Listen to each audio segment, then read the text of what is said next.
2부 시작하겠습니다. 문홍철 DB금융투자의 채권 전략 파트장님 모셨습니다. 안녕하세요. 네, 안녕하세요. 예. 네, 오늘도 지금 FOMC 의사록도 공개된 와중에 네. 한은의 금리 인상 있었죠. 예. 오늘 어떻게 보셨나요? 일단 금통위 먼저 말씀을 드리자면 금통위 내용 자체는 이제 이창용 총재가 처음 금통위 의장으로서 이제 오늘 기자회견을 하셨는데 이제 지난 그 과거에 이주열 총재 대비해서는 상대적으로 이제 말도 빠르시고 말도 좀 많은 편이시고 그 좀 특이한 점이라면은 이제 중앙은행장들은 그 질문에 대한 그 모범 답변이 있어요. 그러니까 뭐 예를 들어서 뭐 이제 기자가 질문을 앞으로 어떤 지표를 보시면서 통화 정책을 하시겠습니까? 라고 물어보면 나 이런 지표 볼 거예요 라고 얘기 절대 안 하거든요.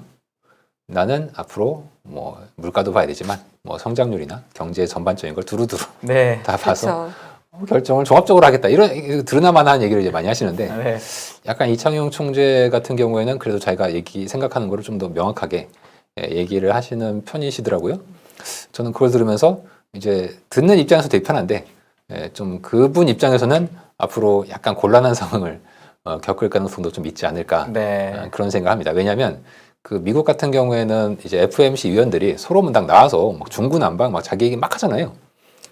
그런 얘기가 나와도 전혀 그거에 대한 어떤 문제가 생기지 않습니다. 그거를 언론에서 문제 삼지도 않고. 왜냐하면 기본적으로 문화 자체가 상관이 뭐라고 하더라도 나는 반대되는 얘기를 자기 걸 이제 얘기할 수 있고 그거에 대해서 언론에서 뭐라고 지적을 한다거나 이거 뭔가 잘못됐다거나 혹은 내부에서 싸움이 있다거나 혹은 항명을 했다거나 이런 얘기 절대 안 하거든요. 근데 우리나라는 가령 뭐 금통위장이 뭐라고 얘기했는데 갑자기 금통위 한 명이 어디 나와가지고 딴소리 했다.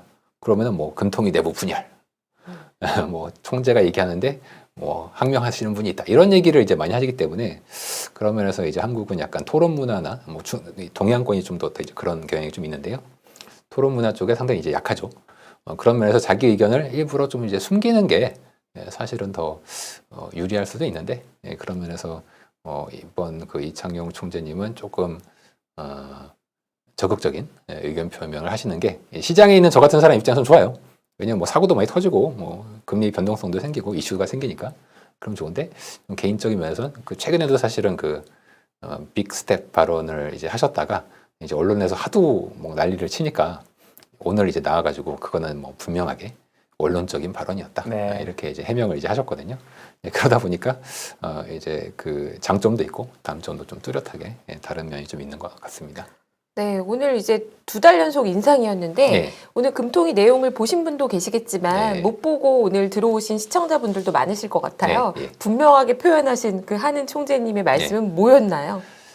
이제 그 참 저도 참 신기했던 게 시장이 못 알아들을 것 같았었는지는 모르겠으나 기자회견을 끝내고 나서 다시 한번 강조를 하셨습니다. 그 강조하는 내용은 뭐냐면 분명하게 물가에 좀 더 중점을 둔 통화정책을 하겠다.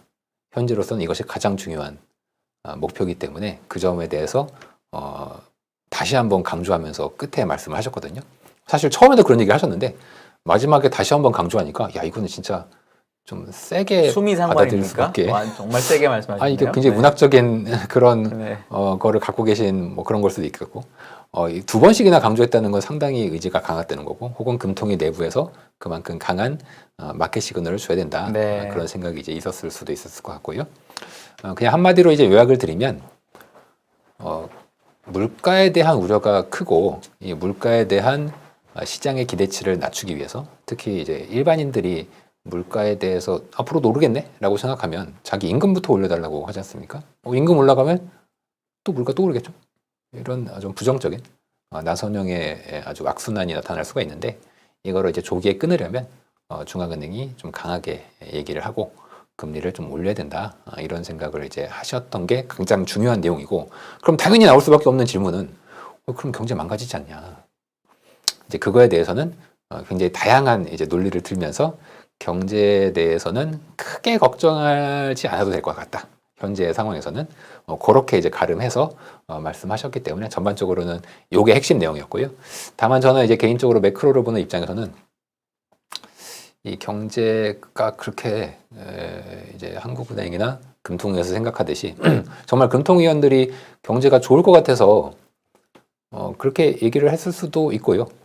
그런데 뭐 사실 이거는 뭐 음식점에 가가지고 여기 음식 맛있냐고 물어보는 거랑 비슷한 거예요. 여기 음식 맛있냐고 물어보면 차장이 당연히 맛있다고 얘기를 하겠죠. 그럼 중앙은행이 금리 올리고 있는데 거기다 대고서 금리 올리면은 경제 안 좋아져요? 라고 물어보면 당연히 경제가 안 좋다고 얘기 안 하겠죠. 경제 괜찮습니다. 금리 인상을 견뎌낼 수 있을 겁니다. 라고 얘기를 할 거고 오늘 정말 정확히 그렇게 얘기를 이제 하신 겁니다. 근데 이제 사실은 우리나라 말고 다른 나라의 상황을 보면 이미 이제 영란은행 같은 경우가 경제가 조금 나빠질 수 있다는 것을 분명하게 지표 및 자기네들 언변으로 금리 인상했는데 사실 경제가 나빠지지 않는다는 건 마치 살을 빼긴 빼는데 맛있는 거 다 먹겠다는 얘기랑 똑같은 얘기지 않습니까? 그런 면에서 이미 영란은행 쪽에서는 인정을 했고요. 파월 의장 같은 경우에도 최근까지 한 5월 전까지는 연착륙이 가능하다. 금리 인상 이렇게 많이 해도 그렇게 계속 이제 얘기를 하다가 지난주였죠. 지난주에 파월 의장이 인터뷰를 하면서는 메시지가 조금 톤이 바뀌어가지고 경제와 특히 이제 고용 쪽에 미국은 이제 고용과 물가니까요. 고용의 일부 둔화 영향이 있더라도 인플레이션의 확실한 둔화 시그널이 나올 때까지 FOMC는 멈추지 않겠다. 이런 시그널을 명확하게 이제 얘기했거든요. 이미 선진국이 그렇게 가고 있기 때문에 그리고 이제 제가 늘 말씀드리지만 영란은행과 이 영연방 국가들은 통화정책을 전 세계 통화정책을 선도합니다. 늘 먼저 앞서가요. 그럼 이제 한국도 당연히 그걸 이제 후행적으로 따라가게 될 것 같은데 한국은행도 아마 지금은 이제 그렇게 얘기를 했지만 어쩔 수 없이 펀더멘털에 있어서의 부정적인 요소는 저는 불가피할 것 같다는 생각을 하고 있고 사실 이제 우리나라 그럼 왜 우리나라 경제가 왜 괜찮냐 금리 저렇게 올리는데 그거 이제 가장 핵심 논리는 뭐 수출이 뭐 괜찮은 것 같고 뭐 리오프닝 했지 않냐 요건데 사실 지금 우리나라 주식을 보면은 그 수출주들이 좀 안 좋지 않습니까? 그렇죠. 이제 그 이유가 지금 뭐 중국 관련된 우려도 있지만 가장 근본적으로는 리오프닝을 전 세계가 하면서 기존의 상품 중심으로 소비를 했던 거를 서비스로 계속 이제 옮겨가고 있단 말이에요. 게다가 지난 팬데믹 기간 동안에 상품의 소비가 늘어났던 가장 큰 이유는 정부가 돈을 뿌렸기 때문이거든요. 근데 지금 오히려 돈을 걷어들이고 있습니다. 지금 한국뿐만 아니라 미국도 세수가 엄청나게 많이 들어오고 있거든요.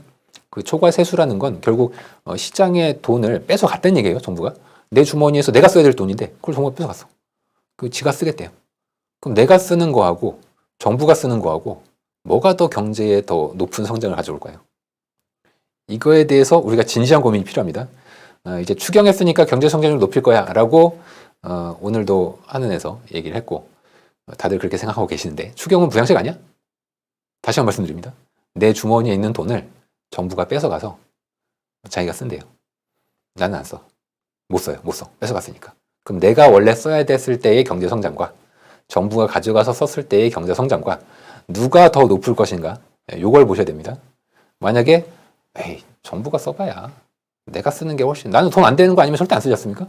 나한테 만족 주는 거 혹은 내가 투자했을 때 더 높은 이익이 줄 거를 반드시 내 피 같은 돈이니까. 근데 정부로 넘어가면 정부가 정말 이거는 정말 이 납세자의 혈세 납세자의 혈세니까 소중히 써야지 이럴까요? 이제 그런 면에서는 저는 조금 부정적으로 보고 있고 수출도 아까 말씀드렸듯이 우리나라는 이제 제조업 국가니까 서비스로 수출하지 않지 않습니까? 그래서 전 세계 소비도 서비스로 지금 옮겨가고 있는 상당히 빠르게 옮겨가고 있는 상태고 그 1분기에 미국의 뭐 타겟이나 월마트의 이제 실적 발표를 보시면 분명하게 소비 감소가 나타나고 있지 않습니까?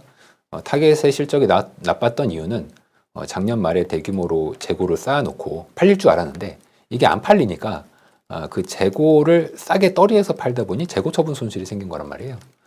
이게 월마트에서 이미 월 초에 보여줬던 거기 때문에 미국의 소매업체들이 그렇게 움직인다면 이게 한국에 그렇게 좋을 그림이 나올 수가 없습니다.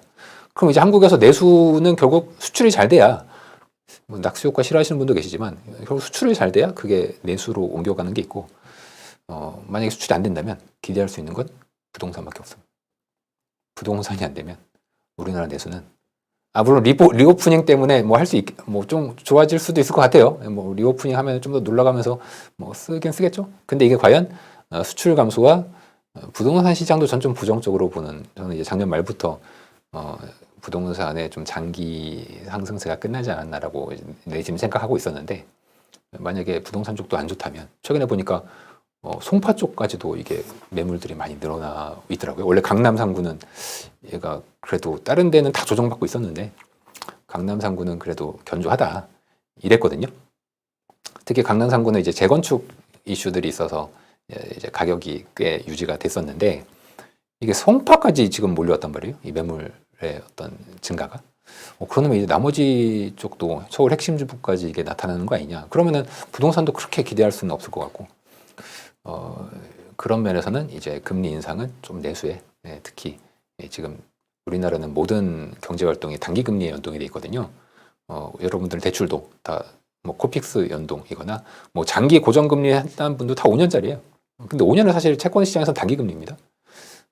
그렇게 보면은 사실 기준금리 올리는 게 굉장히 큰 부담이 이제 될 수는 있을 것 같고, 저는 그래서 경제에 대해서는 조금 부정적으로 생각을 해서 너무 소리를 너무 줄이시는데 제가 하나 궁금한 게 대신에 그러니까 약간 이런 거잖아요. 대신 법인세를 많이 낮춘다고 하고 그걸 듣고 나니 지금 줄줄이 수많은 기업들이 투자 계획을 마구마구 발표하고 그 다음에 코로나 관련 보상금도 주겠다고 하고 그러니까 결국은 금리는 올리는데 그런 식으로 돈이 뿌려지는, 그러니까 옛날에 트럼프도 법인세 내리고 미국이 정말로 좋았던 걸 맞습니다. 기억을 해보면 그 효과 때문에 경제를 메꿀 수 있다라고 생각할 수는 없을까요?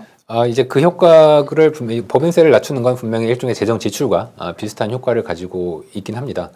다만 좀 그거는 불확실한 면이 있기 때문에, 게다가 법인세율을 낮추려면은 법을 바꿔야 될 거예요. 네. 근데 맞습니다. 지금 법을 바꿀 수 있을 것인가? 그렇죠. 지금 의석수 자체가 차이가 많이 나다 보니까 아마 법을 바꾸기는 조금 어려울 것 같고요. 이제 트럼프 때도 거의 이제 법인세율을 10%포인트 이상 낮춰줬지 않습니까? 이제 그 정도 낮추면은 분명히 효과가 있을 것 같은데, 그리고 이제 트럼프 때는 또 하나가 이제 뭐가 있었냐면, 그 국외에 원래 파킹하고 있던 자금들이 되게 많아요.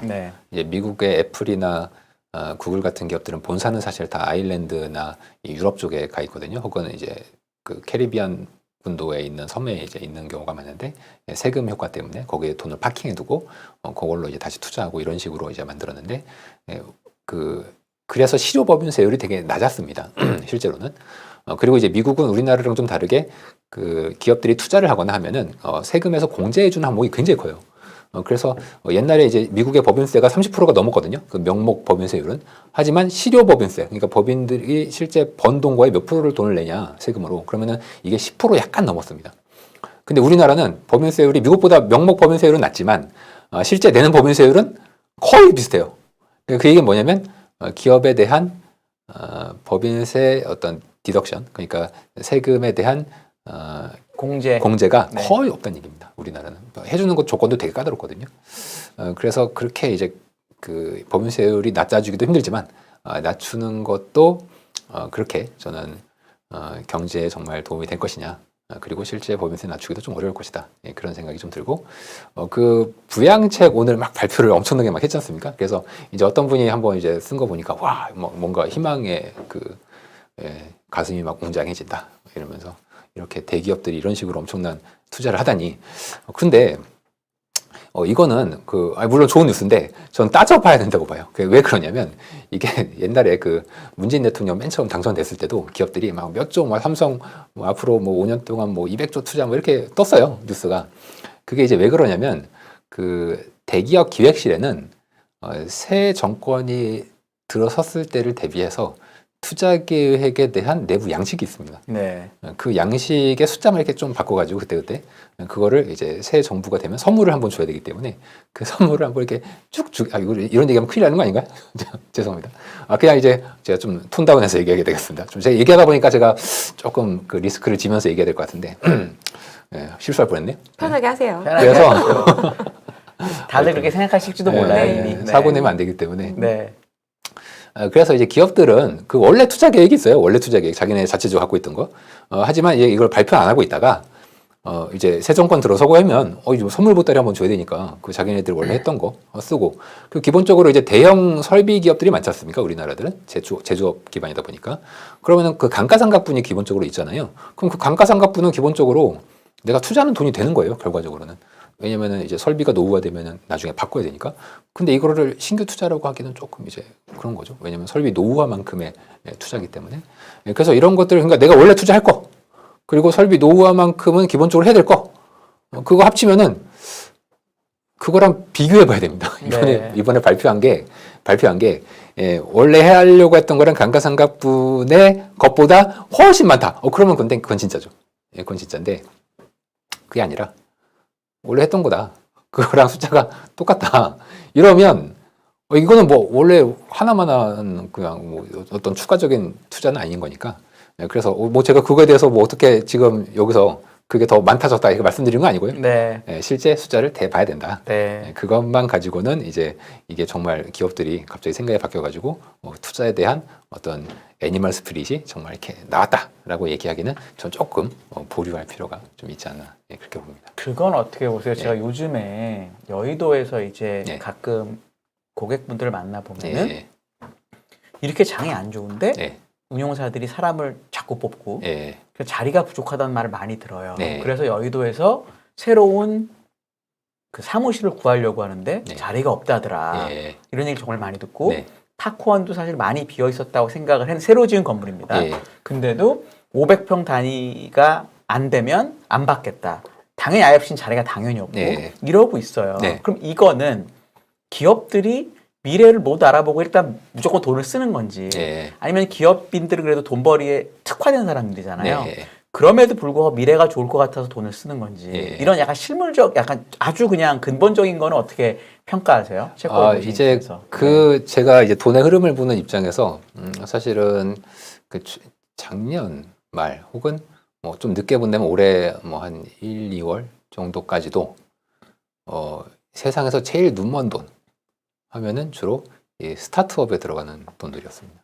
스타트업, 비상장 주식, 그리고 이제 상장하면은 엑시트 하려고 하는 엄청난 사람들이 그리고 IPO 하면 이제 난리가 나지 않습니까? 이제 그 돈들이 사실은 굉장히 이제 어찌 보면 눈먼 돈들인 거죠. 그런 눈먼 돈들이 계속 굴러가려면 이제 신규로 계속 유저가 유입이 돼야 되는 거죠. 그러니까 신규 투자자들이 계속 유입돼야 되고 그 기업들이 계속 새로운 꿈과 희망을 이제 만들어내야 되는데 이게 어떤 중간에 트리거가 하나 잘못돼서 꺾이면 갑자기 어느 순간 분위기가 냉각되거든요. 글쎄요, 한 4월 달부터 좀 돈 굉장히 크게 냉각됐다는 느낌을 많이 받는데, 예를 들어서 이제 스타트업 같은 경우에는, 뭐 물론 수익은 당연히 안 나겠죠. 그런데 뭐 투자하겠다고 서로 돈 싸들고 이제 와요. 돈 집어넣어. 조달 같은 거 했을 때 돈 집어넣고, 그러면 이제 장사를 이제 열심히 하고, 투자를 할 거 아닙니까? 근데 돈을 못 벌어도 상관없어. 투자자 입장에서 오히려 투자자 입장에서 얘가 이익을 내잖아요. 싫어해. 왜 싫어하냐면 돈 안 받으니까 다음에 그럼 너 이거 해가지고 내 돈 많이 이거 빨리 태워가지고 빨리 경쟁자를 먼저 죽여라. 빨리 키워라. 그래야 우리가 너를 빨리 높은 가치로 상장을 시키고 엑시트하지. 또 이런 상태로 있으면은 뭐 돈 벌어서 뭐 하겠다는 거냐. 이제 이런 식으로 그 투자자들이 돈이 지금 너무 많은 거예요. 너무 많았지. 많은 식으로 이제 지난 모르겠습니다. 얼마 정도 진행됐는지 모르겠지만 팬데믹 이후로는 계속 그랬습니다. 그런 약간 묻지마 장세가 이제 계속 됐는데 이게 분위기가 확실히 그 전환되면 어느 순간 확 식어버리거든요. 그래서 뭐 제가 아직 여의도의 어떤 뭐 사무실의 수요나 어떤 사람들을 뽑는 거는 잘 모르겠지만 최근에 극최근이라는 건 제가 작년 말 올해 초까지는 이제 말씀하신 그런 분위기였던 걸로 저도 알고 있고 실제로 비상장 주식이나 뭐 스타트업 투자나 이런 쪽으로는 사람들이 많이 뽑았고 실제 저희도 애널리스트 부서지 않습니까? 저희 리서치 부서에도 스타트업 기업으로 직접 가시는 분도 계시고 혹은 스타트업 투자하려고 가신 분도 굉장히 많으시고 뭐 애널리스트 이거 해봐야 뭐 돈도 못 벌고 뭐 맨날 욕만 먹고 뭐 이러니까 그냥 나 이거 싫다 직접 나는 투자해서 벌겠다 이러면서 이제 나가시는 분이 되게 많아요. 굉장히 많았습니다. 아직도 많고 근데 아직도 많이 그러니까 제가 그 얘기를 들은 게 지난주거든요. 근데 좀 그 얘기를 듣고 여전히 많은가 보죠. 이상하다. 사무실에 자리가 없다고 막 죽겠다고 그러더라고요. 저는 이게 맞는 말인가 사실 속으로 생각했었거든요. 저는 확실히 저는 최근 한 달 동안에 바뀐 분위기를 느낍니다. 비상장 쪽 이게 가장 크게 눈으로 확 보이는 거는 그 상장이 어그러지는 경우가 되게 많지 않습니까? 네. 이게 이제 굉장히 큰 시그널링이거든요. 그래서 이제 딱 보니까 주가가 떨어졌고, 주가가 떨어진 건 분명 이제 유동성이 사라져서 생기는 거고, 주가가 떨어져서 봤더니 스타트업이 너무 비싸 보여. 왜냐면 지금 상장된 애들도 이렇게 싸게 거래되는데 네가 뭔 볼장으로 이런 가격에 상장을 한다는 거니? 그러면은 이제 상장이 안 되는 거고, 어그러지고 계속 연속적으로 이제 어그러지고 하면은 이게 그 투자한 입장에서는 비자발적인 장기 투자가 돼버립니다. 엑시트가 안 되거든요. 그 얘네들 이제 스타트업은 무조건 상장시켜서 제가 엑시트를 해야 되는데, 만약에 그런 식으로 이제 엑시트가 안 되면 저는 돈이 묶여 있고, 돈이 안 돌아가면 그때부터 난리가 나는 겁니다. 이쪽 시장에서는.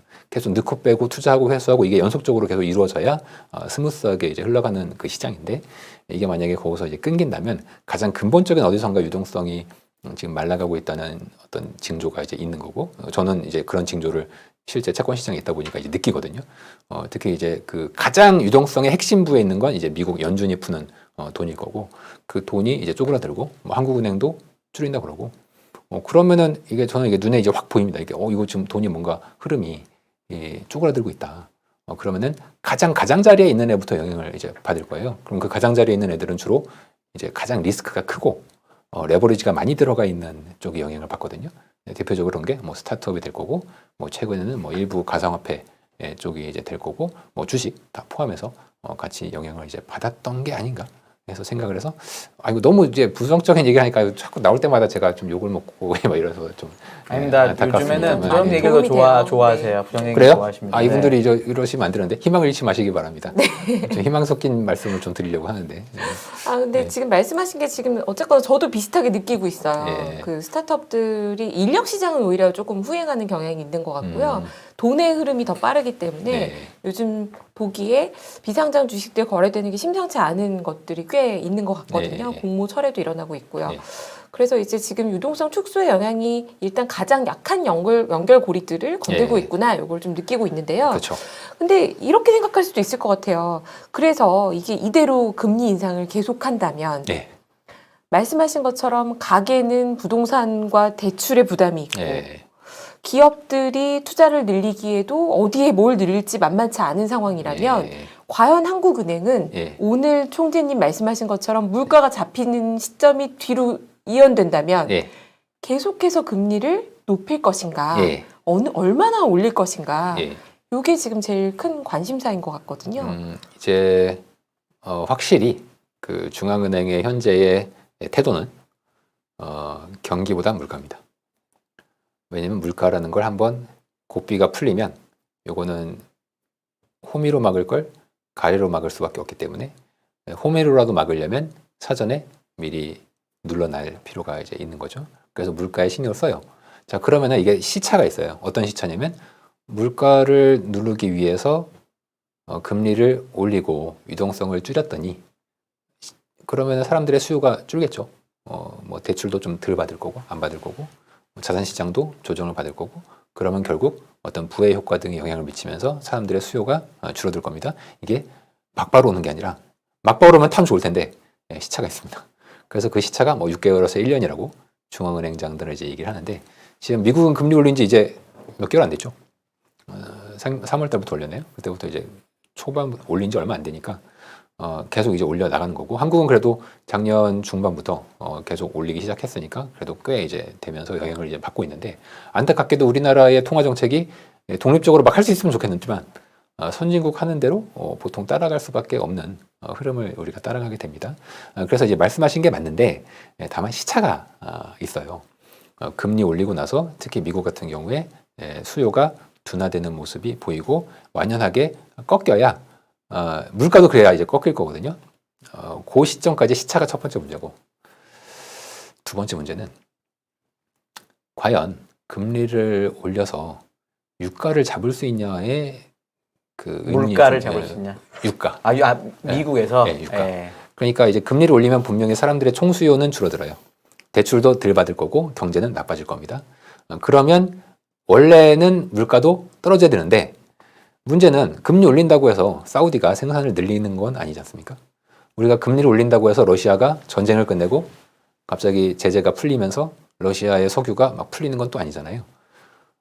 그러다 보니까 이게 경기가 금리 올려서 경기는 나빠지고 있는데 사람들의 총수요도 감소하는데 아니, 물가가 안 빠질 수가 있단 말이에요. 왜냐하면 유가가 계속 올라서. 근데 유가가 지금 바닥에서 많이 올라와 있는 상태에서 예.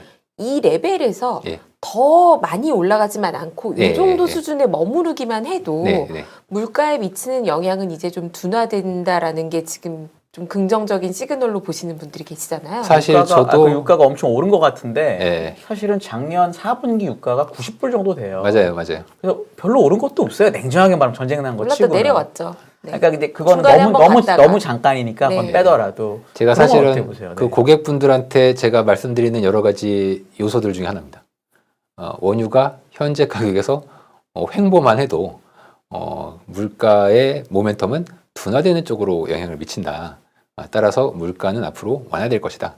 이렇게 이제 말씀을 드리는데 다만 그 앞에 제가 단서 조항으로 붙이는 게 사실 유가는 저도 잘 모르겠습니다라고 단서 조항을 붙이는데 다만 베이스 시나리오 상으로는 이제 말씀하신 대로 유가가 횡보만 해도 향후에 물가에 대한 모멘텀은 둔화되는 게 맞습니다. 만약에 그 시나리오로 간다면 정말 땡큐인 겁니다. 정말 땡큐. 다만 유가가 레벨이 여전히 이제 높기 때문에 우리가 이제 생각해야 될 건 채권이나 뭐 주식은 이 금리에 채권이나 주식은 물가의 전년비 상승률을 잘 안 봐요. 보통 분들은 물가가 지금 4%야 5%야 혹은 뭐 8%야 미국 뭐 9%야 이 얘기는 전년 대비해서 그렇다는 얘기거든요. 근데 채권 시장이나 주식 시장은 그거보다는 전월비에서 모멘텀이 어떻게 됐어? 이거를 이제 주로 봅니다. 왜냐면 이건 속도니까.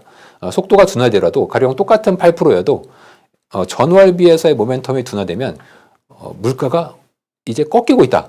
이런 생각을 이제 채권 시장이나 주식에서는 이제 하거든요. 금융 시장은 그래서 이 모멘텀을 훨씬 이제 중요시 여긴다는 점을 이제 아셔야 되는데 중요한 건 중앙은행은 전월비가 아니라 전년비를 봅니다. 전년비. 그래서 이제 파월 의장이나 오늘 한국은행 총재 같은 경우에도 모든 물가를 얘기할 때 전월비 물가는 얘기하지 않고 전년비 물가 중심으로 뭐 5%니 뭐 4%니 그렇게 이제 얘기를 하는 거거든요. 그래서 이 전월비가 둔화되더라도 전연비는 레벨이 굉장히 높을 수가 있습니다. 왜냐하면 이게 전월비가 꺾이더라도 전연비는 지난 12개월 동안의 상승분인 거잖아요. 그거를 이제 쭉 해서 그 상승분을 체크한 건데 전월비는 딱 지금 요것만 속도를 체크한 거지 않습니까? 그러다 보니까 확실히 이게 느려요. 이 전연비라는 게. 그래서 전년비를 중앙은행이 보고서 통화정책을 바꾸려면 굉장히 시간이 많이 걸립니다. 이게 한번 바뀌려면은 이 전월비가 꺾인 다음에 상당한 시간이 지나야 이 전연비가 바뀐단 말이에요. 중앙은행의 타겟은 요 전연비를 주로 보고서 타겟팅을 하기 때문에 아마 통화정책도 이게 완화가 되는 걸 저희는 사실 느낍니다. 저희 채권 시장도 이미 미국의 물가는 지난달 발표치부터 조금씩 전월비로 해서는 둔화되고 있고 채권 시장이 최근에 금리가 이제 미국 채금리 기준으로는 고점에서 많이 떨어져 있거든요. 그 가장 큰 이유가 인플레가 이거 고점 지난 거 아니야? 이런 생각을 하기 때문에 그렇습니다. 하지만 뭐 FOMC 의사록에서도 그렇지만 중앙은행장들의 발언은 전혀 약해지지 않았거든요. 오히려 더 세졌으면 세졌지. 그게 이제 큰 괴리가 나고 요 괴리가 합쳐지려면 올해 한 3, 4분기 정도는 좀 가야 이제 중앙은행들도 야 이거 물가 모멘텀이 뭐 꺾인다 했더니 진짜 이 전년비도 꺾이네 하려면은 올해 뭐 3분기 후반이나 4분기는 좀 돼야 되거든요. 그래서 그 전까지는 조금 그 물가가 둔화됐다고 중앙은행이 생각하기는 좀 이른 시점이 될 것 같고 중앙은행들은 계속 긴축에 고삐를 죄면서 갈 가능성이 좀 있어 보여요. 예.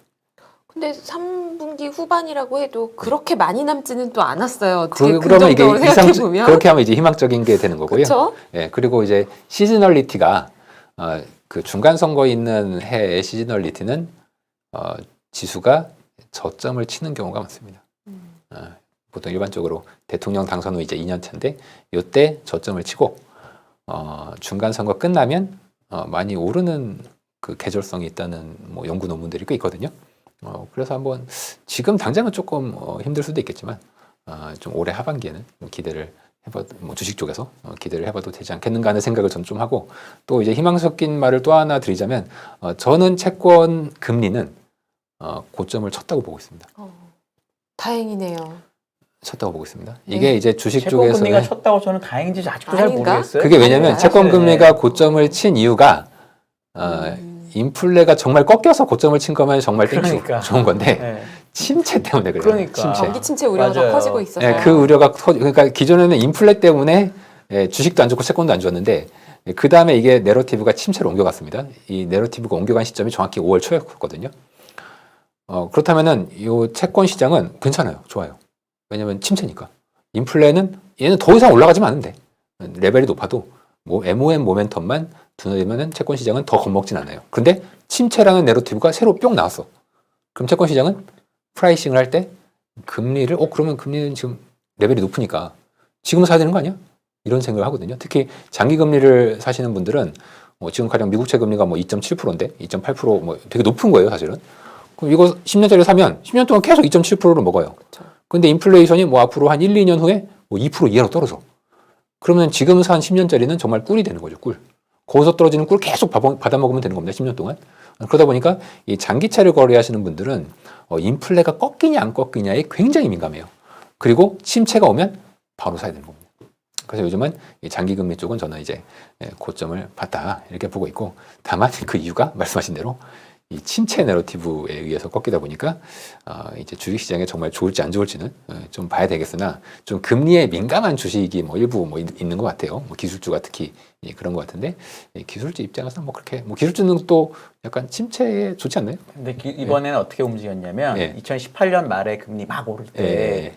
주가 빠질 때는 이제 단기 금리도 많이 오르고 장기 금리도 많이 오는 상태였기 때문에 주식을 팔고 채권을 사는 디맨드가 있어서 주식이 세게 빠졌다 올라왔는데 이번은 그래서 원래 사람들이 계속 뭐라고 그랬었냐면 금리 오르니까 기술주 안 된다 그랬거든요. 맞아요. 지금 뭐라 그러냐면 금리 빠져서 기술주 안 된대요. 왜냐? 침체가 오니까. 그러니까 저는 사실 이 채권하고 주식은 서로 이제 주식을 그러니까 자산에 이게 왔다 갔다 하는 걸로만 영향이 있지 사실 장기 금리하고 이 할인율이 생각보다 과거에는 많이 영향 안 줬던 것 같기도 해요. 그래서 저는 장기 금리가 제발 이제 너무 오히려 지금은 유지가 되는 게 제일 좋은 게 아닐까 그런 생각도 하고, 요즘에 유지가 되려면 그래도 경기에 대해서 좀 긍정적인 요만큼이라도 뭔가가 있어야 되지 않을까라는 그런 생각을 조금 하긴 하는데, 그런 생각이 좀 들더라고요. 근데 아까 우리 김 의원님이 얘기하신 것 중에 그 우리나라 기준금리는 어느 정도 될 것 같냐고 물어보셨는데, 혹시 그거에 대한 혹시 생각은 있으세요? 우리나라 기준금리의 최종 종착역? 예를 들어, 왜냐면 우리나라는 그런 없죠. 미국은 그래도 장기 균형 금리라는 거를 점도표에 찍어서 주잖아요. 어쨌든 한국은 제가 못 본 것 같아서 여태까지 전혀 없습니다. 없나요? 전혀 발표도 안 하고 그냥 가끔 이제 은근슬쩍, 그것도 숫자도 아니고 뭐 대충 몇 프로 아래 뭐 이런 식으로 발언을 하는 경우는 한 5년에 한 번씩 있어요. 그리고 오늘도 이제 말씀하신 대로 그 중립금리에 대한 얘기가 있었습니다. 오늘 발언에서 이제 어떻게 얘기하셨냐면, 금통위 내부에서도 중립금리의 수준에 대해서는 이견이 많다. 그러니 뭐 사실 우리가 점도표 찍어놓은 거 보면 서로 다 조금씩 다르잖아요. 다르죠. 그거만큼이나 혹은 그 이상으로 우리나라 금통위원들 간에도 그 중립금리에 대한 생각은 이제 다 다르다 보니까 자기도 그 중립금리에 대해서는 뭐 딱히 어디다냐고 얘기를 드리지는 못하겠다. 이렇게 직접 말씀을 하셨고, 다만 이제 어떤 식으로 시그널이라고 할까? 힌트를 주셨냐면, 그 현재 마켓, 채권 시장 안에서 사람들한테 직접 뭐 설문조사를 돌려가지고 어디서 금리 끝날 것 같아요? 금리 인상라고 물어보니까 대략 뭐 2.25에서 2.5다 라고 기자가 물어봤어요. 이거에 대해서 어떻게 생각하십니까? 이거 옛날에도 비슷한 질문을 많이 했거든요. 이거에 대해서 이제 수긍을 했습니다. 수긍. 뭐 그거에 대해서 우리가 금통위의 생각과 뭐 크게 다르지 않다. 뭐 이런 식으로 얘기를 했다는 거는 이제 우리 입장에서는 뭔가 하나의 그 기준점이 생기는 거거든요. 그러면 대략 높아봐야 2.5네. 그러면 이제 채권의 프라이싱을 좀 여러 가지로 이제 할 수가 있습니다. 그런 면에서 이 중립금리라는 건 굉장히 추상적인 개념이고, 게다가 지금처럼 인플레이션의 변동성이 클 때는 중립금리라는 건 이제 명목이 있고 실질이거든요. 근데 우리는 사실 명목에 관심이 많지 않습니까? 근데 이 명목에는 인플레가 들어가 있고, 지금 그 인플레라는 게 변동성이 너무 크다 보니까 뭐 앞으로 얘가 뭐 올라갈 수도 있고 막 떨어질 수도 있잖아요. 그래서 어떻게 이게 중립금리가 몇 프로다 이렇게 얘기하기는 이제 어려운데, 다만 이제 이분들이 얘기하는 중립금리라는 건 장기 뭐 앞으로 한 10년, 20년 봤을 때 어느 정도 레벨이냐라고 보면 대략 한 그렇게 네. 2.5% 언저리 혹은 그보다 약간 아래로 그 시그널링을 좀 주셨고 네. 또 하나의 참고 사항은 이제 오늘 그 한은이 이제 경제 전망도 같이 발표했거든요. 경제 전망은 이제 금통위는 오전에 하고 경기 전망 발표는 이제 오후에 하거든요. 그거를 이제 할 때 이제 들으면은 뭐 그냥 한은 전망치에 대한 뭐 설명이라서 뭐 한데 가끔 얻을 게 있어요. 뭐 오늘 이제 얻을 게 뭐였냐면 이번에 잠재 성장률 추정치를 다시 했다. 한은이 다시 해서 나온 숫자는 현재 우리나라의 잠재 성장률 실질 기준입니다. 명목이 아니라 실질 잠재 성장률은 2%. 네. 로 하느니 이제 재추정을 이제 했습니다. 근데 이제 이전에는 2%보다 훨씬 높았거든요. 뭐 2.75 뭐 이렇게 하다가 이번에 팬데믹을 한번 겪으면서 잠재 성장률 추정치를 이제 크게 낮췄던 거고 그렇다면 기준금리도 뭐 잠재 성장률과 거의 뭐 비슷하게 가거든요. 네. 그렇다면 잠재 성장률 레벨을 이렇게 낮췄다면 기준금리도 중립금리는 과거보다는 좀 낮아야 되는데 네. 인플레가 워낙 높으니 대략 한 2% 중반 했고 만약에 인플레가 없다. 만약에 없다. 뭐 옛날에 뭐 지금처럼 인플레가 있는 시기가 아니었다. 그렇다면 그냥 제 내피셜이에요. 제 내피셜로는 아마 한은이 생각하는이 아니라 그냥 제가 생각하는 네. 적정 한국의 기준금리는 1% 초반입니다.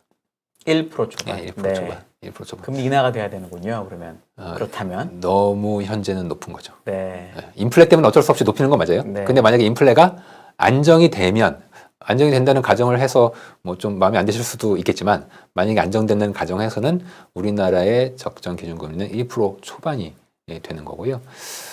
제가 뭐 이번에 보고서를 좀 이제 금리가 고점 쳤다는 보고서를 좀 세게 내면서 팬데믹이라는 게 과연 우리가 과거에 사례가 없지 않습니까? 그래도 좀 비슷한 사례가 뭐가 있었을까라고 계속 추적을 해보면 세계대전이랑 굉장히 유사합니다. 여러 가지 특징이. 그러면 이제 세계대전 당시에 전쟁이 끝나면 인플레가 세게 와요.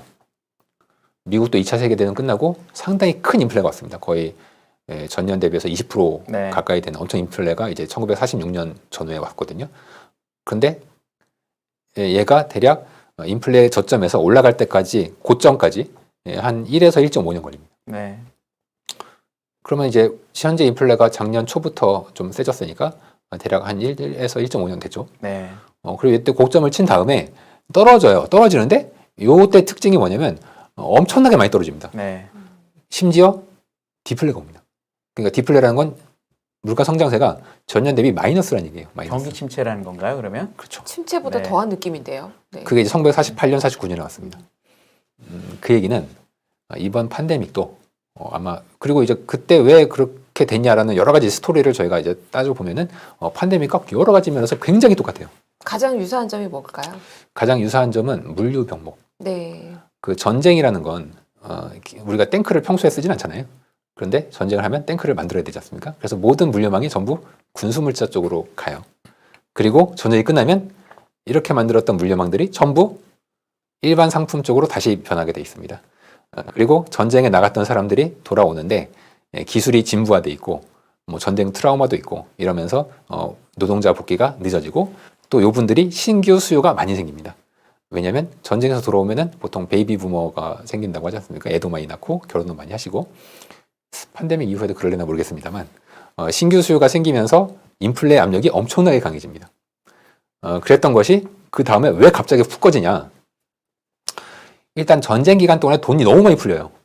정부가 무한대로 재정 정책을 쓰고 사실 우리가 이번에 미국이 썼던 재정 정책이 거의 2차 대전이랑 비슷한 규모로 재정 정책을 썼거든요. 거기다가 2차 세계 대전 때는 그 미국 정부가 연준의 이자율을 상한을 만들어 놨습니다. 그래서 그 이자율 이상으로 못 올리게 이자율 상한. 그러니까 지금 일드 커브 컨트롤이랑 똑같은 정책이 되는 거죠. 혹은 양적 완화랑 똑같은 네. 정책입니다. 그러다가 그게 전쟁이 끝나고 나서 계속 두면은 인플레 압력이 너무 심하니까 결국 이거를 되돌릴 수밖에 없는 불가피한 상황에 빠집니다. 그럼 현재 미국은 연준 긴축은 다 알고 계실 건데 미국 정부도 엄청난 속도로 긴축을 하고 있습니다. 지금 미국 정부가 엄청난 규모로 세금을 걷어들이고 있거든요. 그 엄청난 세금이 걷어들이는 건 시중의 유동성이 정부의 계정으로 빨려 들어간다는 건데 아이러니하게도 이 정부의 계정은 중앙은행에 있습니다. 즉 중앙은행이 양적 긴축을 하는 것과 정부가 세금을 걷는 것은 정확히 동일한 효과를 가지고 있어요. 유동성 면에서는. 그리고 정부는 이 돈으로 다시 쓰면 상관없어요. 다시 쓰면은 돈 걷어서 세금 걷어서 다시 쓰면 돈이 다시 풀려요. 근데 안 쓰고 이걸로 빚을 갚고 있습니다. 그렇다면 유동성이 다시 풀리지 않을 가능성, 계속 축소되면서 허공으로 이제 허공에서 창조됐던 유동성이 다시 이제 허공으로 사라지는 과정을 겪는 건데, 이 전쟁 이후에 정확히 똑같은 현상이 이제 벌어지게 되고요. 그것이 결국 전체적으로 겹치면서 전쟁 이후에 큰 폭의 이제 디플레를 만들어내는 현상들이 있는데, 지금 이런 분위기에서 디플레 얘기하면 좀 이렇게 머리가 좀 이상한 사람 취급을 지금은 받죠. 사실 말씀하신 것처럼 병목 현상이 네. 리오프닝에도 불구하고 어디가 어떻게 막혀 있는 건지 이해가 안 될 만큼 안 풀리고 있잖아요. 네. 그래서 말씀하신 인플레 고점에서 갑자기 디플레로 가는 시점을 상상하기가 네. 굉장히 네. 어려운데 이건 어떻게 보세요? 참고로 그 병목 현상들은 지금 풀리고 있는 여러 가지 징후들이 좀 있습니다. 대표적으로 이제 로스앤젤레스 항구에 정박하기 위해서 대기하고 있는 이제 선박들의 숫자들, 이런 걸 트래킹해서 찾아보면은 엄청나게 높아졌다는 뉴스는 나왔는데, 얘가 다시 거의 다시 바닥으로 떨어졌다는 뉴스는 지금 거의 안 나오고 있거든요. 그러니까 요 이제 뉴스까지 추적을 한다면은 물류 병목이 일부 이제 해소되는 모습이 보이고, 또 하나는 이제 미국의 트럭 관련돼서 이제 물류 병목 얘기가 많이 있었지 않습니까? 그런데 그 트럭 관련돼서도 그걸 이제 아주 뭐 주간 단위로 혹은 일 단위로 추적하는 이제 업체에서 발표된 데이터를 보면은 화주들, 그러니까 그 물건 배송을 요청하시는 이 화주들은 지금 과거 대비해서, 과거라는 건 이제 몇 달 전, 뭐 두세 달 전에 비해서 훨씬 더 많은 옵션을 가지고 있다는 그 데이터들이 나오고 있습니다. 그 많은 옵션을 갖고 있다는 얘기는 이제 놀고 있는 차들이 꽤 있다는 얘기거든요. 여유가 좀 있다. 그렇다는 얘기는 전반적인 병목 현상들이 일부 해소될 조짐을 보이고 있다는 얘기들이 이제 있다는 거고, 또 하나는 결국 소비가 공산품에서 서비스로 옮겨간다는 게 가장 큰 핵심입니다. 공산품이라는 건 우리가 이제 물건을 사야 되니까 그 물건을 살 때는 생산에 대한 그 체인이 있습니다. 생산 그 밸류 체인이 이제 쭉 있는데, 그 밸류 체인에서는 우리가 이제 채찍 효과라고 하는 게 나타나기가 굉장히 쉬워요.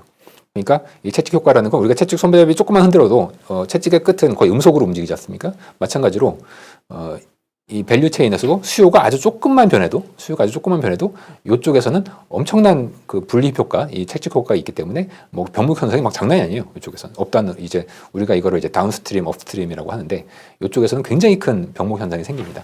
근데 갑자기 이쪽 수요에서 미세하게라도 수요가 둔화되는 모습이 보이면 갑자기 밸류 체인이 어느 순간 갑자기 확 뒤집어집니다.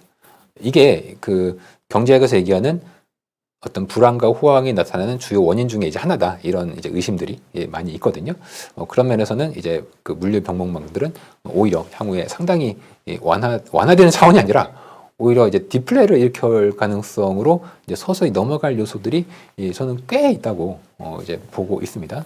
반면에 서비스는 재고가 없죠.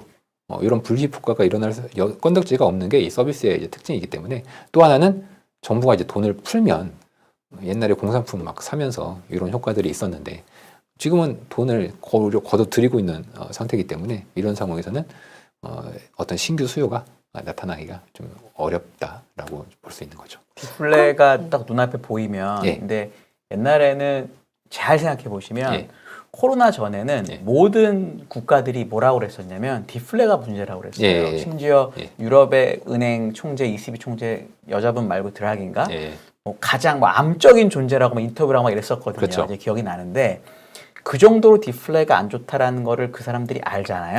그 사람들은 저보다 몇천 배 똑똑한 사람들일 거 아니에요. 그렇지 않습니다. 아니 뭐 저는 그렇다고 보는데, 그러니까 그분들이 딱 느끼기에 만약에 물가가 예상보다 훨씬 빨리 떨어지면서 디플레가 올 것 같다고 느끼면 거기서는 다시 부양책을 쓰지 않을까요? 올해 지금 미국의 재정 적자가 사실 반 이하로 줄긴 해요. 2조 달러 가까이 주니까 그만큼 유동성이 빨리는 건 맞는데, 그런 거 그렇게 그러니까 사이클을 그 사람들이 보고 있다라고 믿는다면은 그렇게 되기 전에 뭔가 조치가 있을 수 있다라는 건 어떻게 보세요? 그러니까 같은 맥락에서 저도 같이 질문을 드리면 그 FOMC 의사록에서도 지금 블러드 세인트 여는 총재가 인플레만 잡히면 23년부터는 금리 인하 가능성을 언급한 것도 비슷한 맥락일 것 같은데요. 이건 기준금리 3.5% 간 다음에 내린다고 그랬어요. 그래서 네, 그건 약간 좀 뭐 그럴 수는 있지만 그 사람은 이제 빨리 올리고 빨리 내리자. 네, 그런 쪽이죠. 인플레가 잡히기만 하면 디플레가 우려되는데 빨리 또 내려야 되지 않을까 이런 생각이 드는데 어떻게? 그런 면에서 이제 블라드 총재가 조금 뭐랄까요, 이제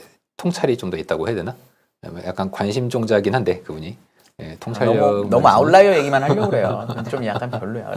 그래서 그분은 뭔가 이제 튀려고 그런 얘기 할 수도 있고 뭐 좀 더 가려드려야 될 것 같긴 한데 지금 현재 저희들이 그 채권 시장에서 그 OIS 금리라고 이제 기준금리에 대한 미래 예측치에 대한 선도금리를 따져보면 내년 6월에 금리 인하로 반영돼 있습니다. 그러니까 침체 시기랑 거의 유사할 거잖아요. 그러니까 채권의 미래에 거래를 하시는 분들은 이미 침체가 다가오고 있다라고 이미 내년 하반기도 아니고 6월이죠. 그리고 이게 몇 달 전만 하더라도 내후년 1월이었거든요. 그러다가 내년 6월이 되고 제가 보기에는 아마 좀 지나면 내년 초가 될 거고 실제 도달 시기는 어쩌면 올해 말이 될 수도 있습니다.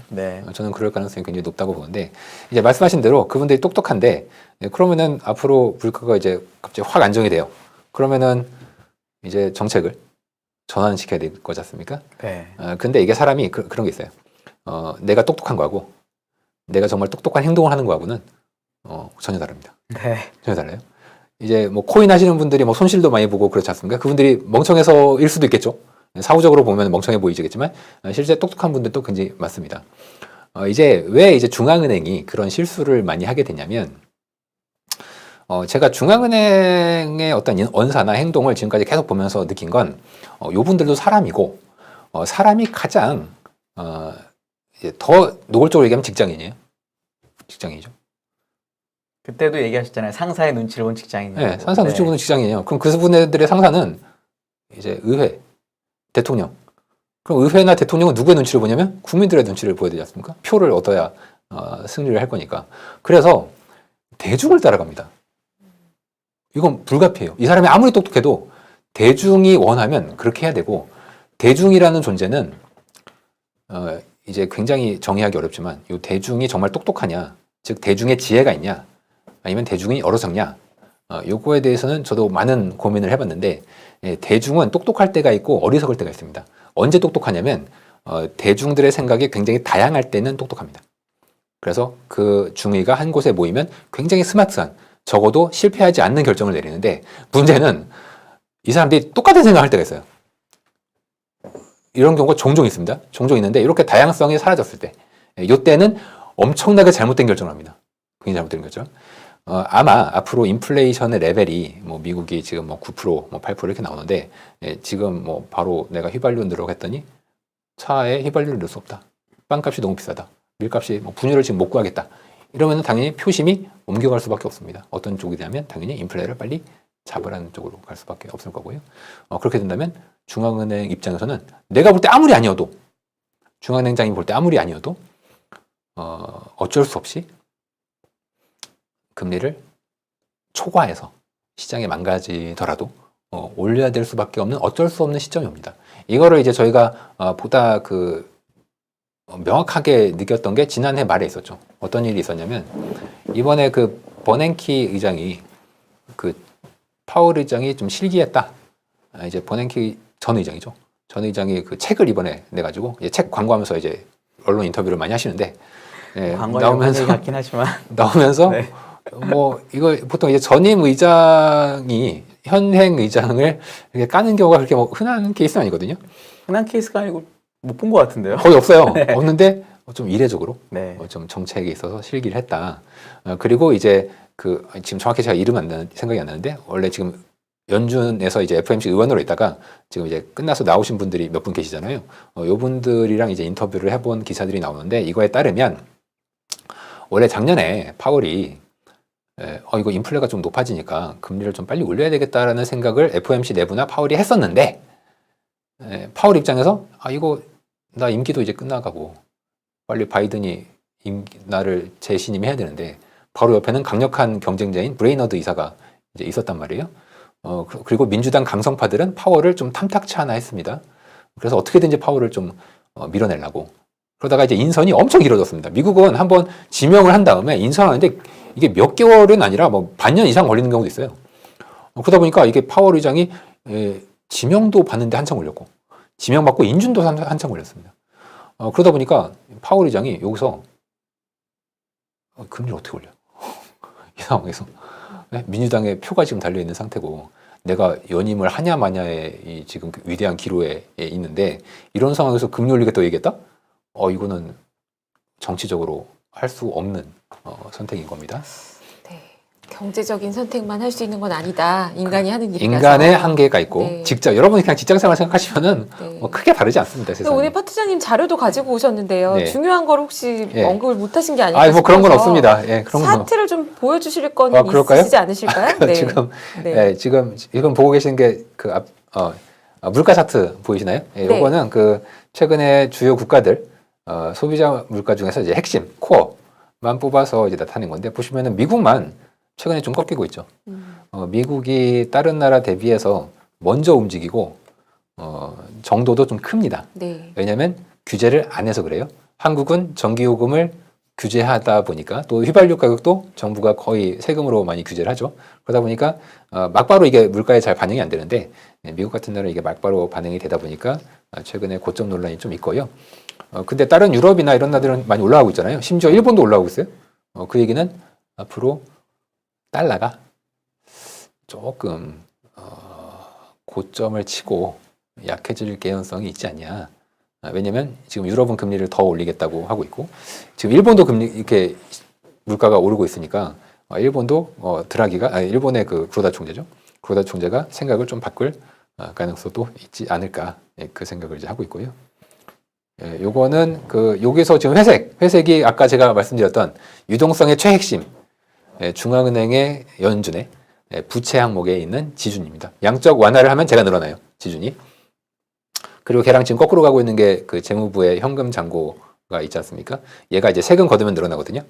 보시면 올해 22년 1월부터 세금은 엄청 늘어나서 지금 재무부는 배가 빵빵해져 있고 반면에 지주는 그만큼 빨려 들어가 가지고 감소해 있습니다. 즉 유동성의 가장 최핵심부에 있는 지준이 감소하고 있다는 게 이미 1월 달부터 있었지 않습니까? 근데 보시면은 1월에 한번 감소 한번 크게 하고요. 4월 달에 한번 크게 감소합니다. 정확히 미국 주식이 크게 조정받은 시기와 겹치죠. 얘랑 그려보면 미국 주식이 거의 똑같이 갑니다. S&P 500이. 즉 유동성이라는 게 지금 이제 호수의 비유를 이제 하자면 호수에 물고기가 많이 살고 있고 호수의 정 가운데가 물이 제일 많겠죠. 거기가 이제 유동성의 핵심인데 거기다가 빨대를 꼽아가지고 쪽 빨아먹으면 이제 거기에 있는 애들은 물고기들은 빨대로 쫙 빨려가겠죠. 그러면서 유동성이 주는구나 이렇게 알아요. 그게 바로 이 핵심에 있는 지준입니다. 그런데 유동성이 주는 걸 또 누가 아냐면 이 호수의 가장자리에 있는 애들이 알게 됩니다. 바닥이 드러나면서 물고기들이 바닥에 누울 거잖아요. 여기가 바로 유동성의 가장 가장자리에 있는 위험자산 쪽들입니다. 예를 들면 뭐 가상화폐라던가 혹은 이제 주식 쪽이 이제 되겠죠.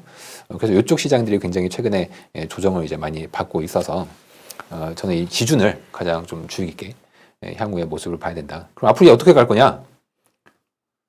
안타깝게도 5월, 6월에 조금 반등합니다. 왜냐면 미국 정부가 돈을 조금 풀 거예요. 뭐 이제 정부가 저축을 하진 않잖아요. 하지만 미국 정부는 이걸로 빚을 계속 갚는 쪽으로 가게 될 거고 또 이제 6월부터는 양적 긴축이 개시가 되기 때문에 지준은 이제 완만하게라도 향후에 좀 감소하는 방향으로 간다고 보시면 될 것 같습니다.